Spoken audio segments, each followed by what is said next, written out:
So Democrats have decided that they've got a brand new messaging that they're going to go with in these 2018 elections. And it comes straight out of 2006. Literally. So in 2006, the Democrats for congressional races ran on the message that the Republicans had a culture of corruption, cronyism, and incompetence.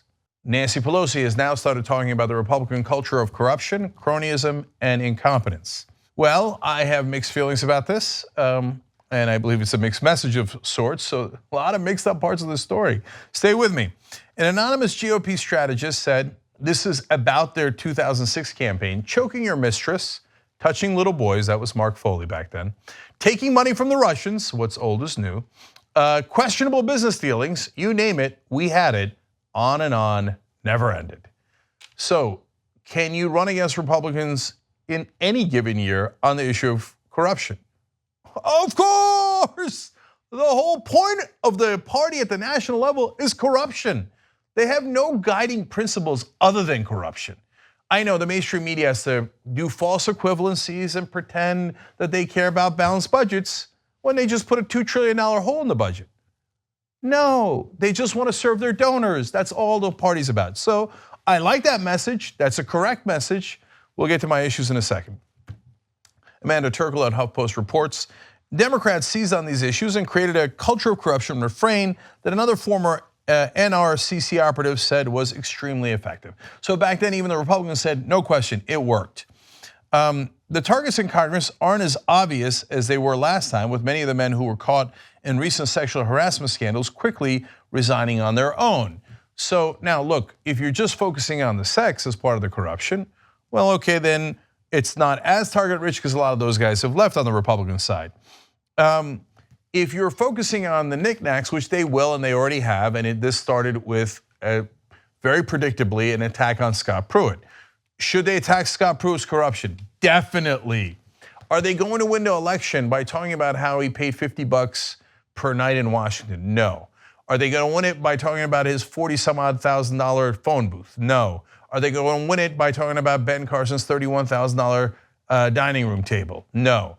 I'm not saying you shouldn't talk about those. That's all fair game and God bless your heart.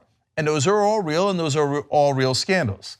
But the real scandal is the big one, which is they take donor money, then they do whatever the donors tell them to do. Now in this case, the number one priority, and the donors said it in public, a lot of them even said it on the record using their own names. They said, we will not fund the Republican Party anymore unless we get our tax cuts. And then of course, the Republicans in the era of incompetence couldn't pass anything but the giant tax cuts for the rich.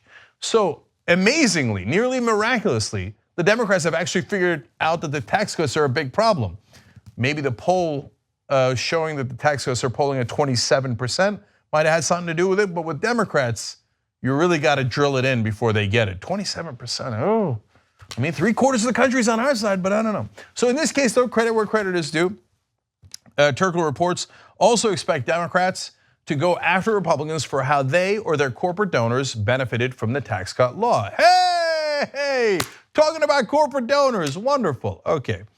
Now, Robert Kuttner wrote an opinion column on HuffPost, but he backs up the issue of the taxes being a huge problem for the Republicans. He said previous Republican tax cuts under Ronald Reagan, George W. Bush were also tilted to the top, but made sure to include some real benefits for regular people. But this bill was so heavily skewed to the wealthy that most people won't see any benefits at all in their paychecks. And that's why Paul Ryan had to brag about, oh, I just talked to someone who's going to save $1.50 per week. $1.50 per week. The Koch brothers who financed Paul Ryan are going to save billions. When you include the estate tax cuts, tens of billions of dollars. The average person in the 1% saves over $60,000 every single year from that tax cut. And then they look at you and laugh at you, go, I hear you might have gotten $1.50 tax cut per week. So can you run on that and beat the Republicans? Hell yes, you can. So do I agree with this message? Absolutely. And look at what happened in Pennsylvania's special election that just happened. The Republicans had a 19-point lead there, and they lost it, and they lost the election. And part of the reason was the Republicans ran ads in favor of the tax cuts, and they were counterproductive. They hurt the Republican candidate, and then they started to backpedal. They're like, stop running the tax ads. It turns out people found out it's for the rich. Yeah, we found out. So then what am I mixed about? You know what's a lot easier? If you could run a whole campaign about their corruption, if you yourself are not corrupt. Well, for the Democratic Party and its establishment, that is a bit of an issue. Now there are a lot of candidates who can run on that. There's 52 Justice Democrats who don't take corporate PAC money. There's Beto O'Rourke who doesn't take corporate PAC money and is beating Ted Cruz with a stick down in Texas. And now there are an increasing number of senators. It started with Bernie Sanders and Elizabeth Warren, but now Cory Booker, Gillibrand today, Kamala Harris. And the list grows and grows in the Senate, not taking corporate PAC money. Now those people, there's a lot of other things that I would love to do in getting money out of politics. We should pass an amendment, etc. But that's a solid start. And those people get to make a credible claim that they are not corrupted. But for the great overwhelming majority of the Democratic Party, they're gonna go, oh, look at them, they're so corrupt. Well, how about you guys? You take the same corporate money. Let's stop talking about that. I guarantee you that most of the Democrats will not talk about the corporate donors because they take corporate donors. So they'll play footsie around the edges. Oh, a dining room table, a phone booth, $50 here and there. And they won't hit the actual heart of the issue. If they all stopped taking corporate PAC money, they would rout the Republicans. Then you would have one party that is clearly corrupt and the other one that has been uncorrupted. It would be a landslide like we've never seen before.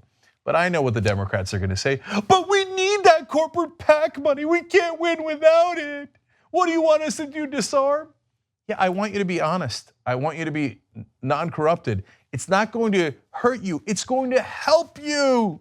You already have a massive brand, but your brand is tainted by the corruption of this system.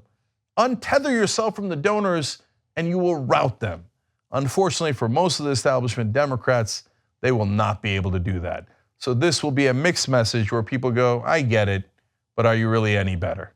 So don't get me wrong, it is effective. I'm glad that they chose it.